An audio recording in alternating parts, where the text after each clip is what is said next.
Teman-teman, kita sepakat yuk. Abis ini kalau kita ketemu Jokowi dan kroni-kroninya, kita nggak usah ajak foto, tapi kita ludahin aja.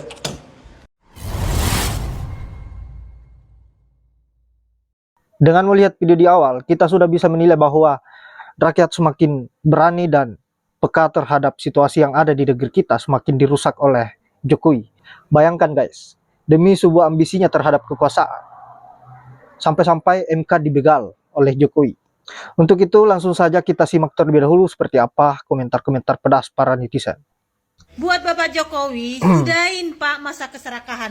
Sudahin Pak. Sudah 10 tahun Bapak menjabat. Kurang apa lagi sih Pak? Sudahin Pak, sudahin. Semuanya Bapak acak-acak semuanya. Biarkanlah demokrasi di Indonesia ini berjalan. Walaupun kata Bapak itu bukan wewenang saya, itu wewenang partai politik. Masyarakat Indonesia itu tidak bodoh Pak. Betul. Tanpa bisikan Bapak, ini tidak akan mungkin bisa terjadi. Siapa yang bisa melawan kepala negara? Saya sudah muak Pak.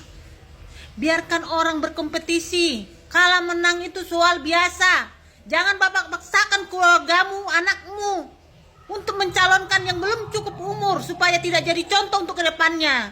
Lagi rame nih perkara bapak lagi nyariin kerja buat anaknya satu negara, repot. Ini mungkin judulnya rakyat versus satu keluarga. Aduh, DPR kocak banget sih lo. Bisa gitu yang ngerubah sesuai keinginan dan pesanan. Begitu tuh kalau udah ada yang dipegang kebusukannya. Jadi nurut aja ya. Aduh, ini tuh bukan soal kalah atau menang pemilu, ini tuh soal apa Pak? Ya nggak tahu, tanya yang mau tanya saya. Ini yang 58% pada kemana ya? Jangan dikritik nanti malah ditanya, emang lu udah ngelakuin apa buat negara? Ini yang lain juga pasti bingung nih mau komen apa. Orang partai yang didukung akhirnya gabung. Kalau nanya, kok influencer yang kemarin dukung diem aja? Ya udah kenyang lah, ngapain ribut? Makanya kan kerja, kalau mau ribut bayar lagi. Lu sih lu dulu gara-garanya pakai ngatain pelongo, sekarang udah di akhir powerful banget. Aduh, kalau aja 10 tahun lalu nggak ada yang belusukan masuk gorong-gorong, pasti nggak akan salah. Kali ini aku sampaikan kepada yang terhormat seluruh rakyat Indonesia, seluruh elemen masyarakat dan rakyat. Ini bukan perkara umur yang kecil atau tidak terjun dan open terhadap politik. Berbicara siapa yang berhak dan ada di dalam ranah ini. Tetapi ini tentang bangsa kita yang akan dibawa kemana. Berbicara etika saat ini, penguasa sedang tidak punya etika.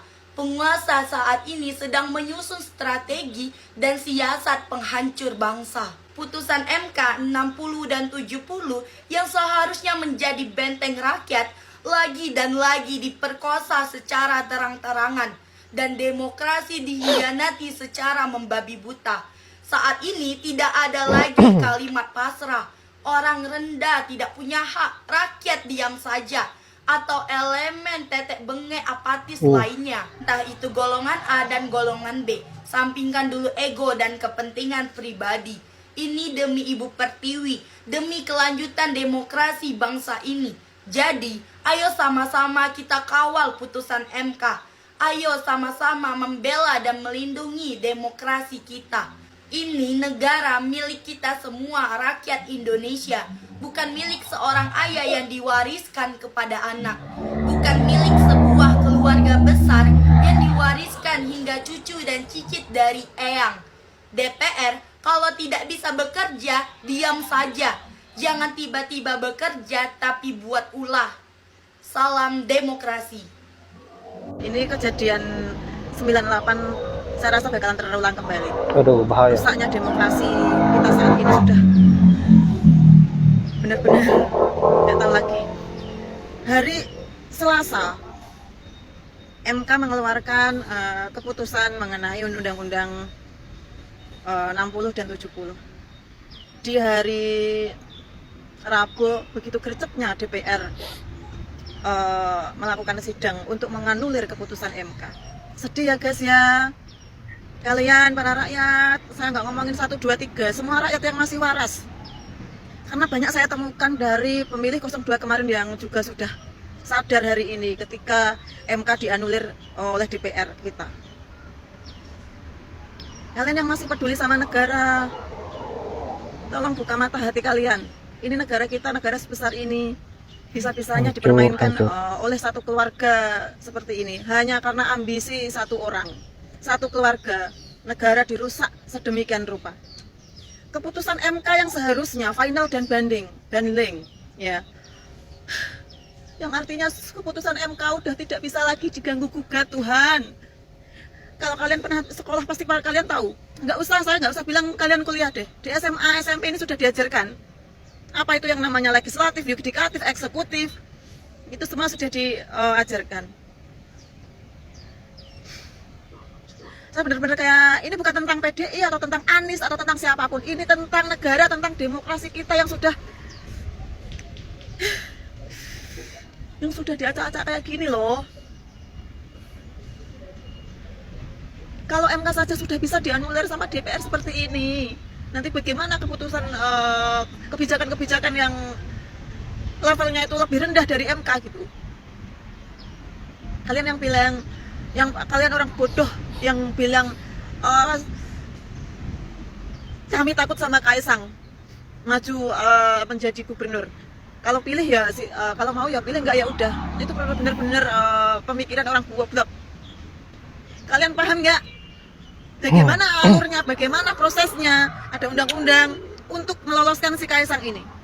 Ketika si Gibran diloloskan oleh MK batas usianya, DPR itu diam saja. Mereka nggak menganulir yang namanya keputusan MK.